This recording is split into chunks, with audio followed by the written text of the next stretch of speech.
the London Hilton Hotel to meet a man who's been rocking and rolling for at least 15 years, Mr. Paul Stanley of KISS. Paul, tell me about Donington then. Donington was spectacular. We don't have anything quite like that in the States. We have festivals, but they may go from city to city. And the great thing about Donington is it's one concert in the country. So you have this mass exodus of people going to this one location to, I guess, vow, you know, and pledge their allegiance to rock and roll. I think it's spectacular. I mean, it's mind-boggling to have that many people. I think they were hoping for about 80,000 people, and they were saying that would be quite a turnout. I guess in no part due to us, there was 107,000, and it was intimate, and there's no other way I'd rather see all my friends than outdoors. So, I mean, you've always been very, very successful in the States, but now, with Crazy, Crazy Nights, I mean, you've got a real following here as well. How do you feel about that? Was it very important to you? Everything's important.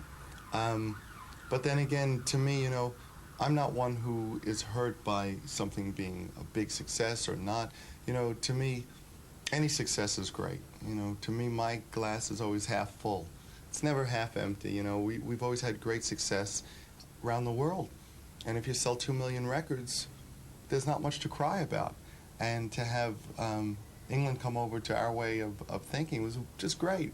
If we don't have another hit, you know, I'm thankful for what we've had till now. But we're going to have another hit because you're going to make this another hit. So you don't feel pressurized to keep churning them out? Nah. I don't do this because of pressure. You know, I do this because I love it. It beats working, that's for sure.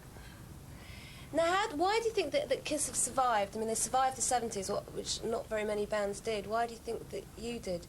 Well, because we're honest. We do something that's very basic and very much a truth that never changes. I mean, what we sing about is believing in yourself, having a good time, celebrating being alive.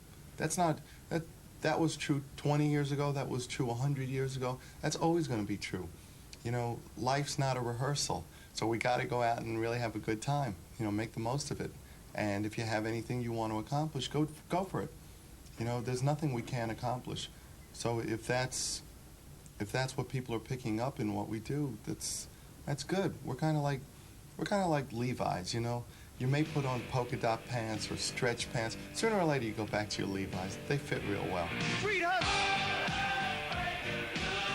You recently played a gig with former KISS member Ace. Is there a chance of a reunion? No. We did that very spontaneously and very much at spur of the moment. It was unrehearsed. We were all rehearsing at the same studio. So we were just running into each other all the time.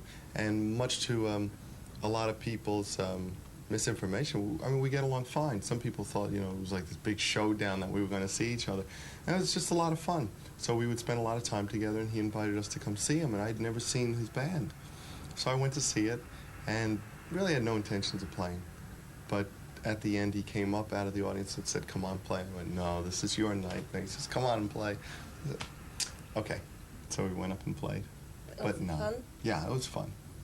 It was fun. But quite honestly, it seemed so long ago that we played together that there was a bit of unreality to it. Almost seemed like the Twilight Zone. It's like I knew the guy who I was playing with, but it seemed like another lifetime.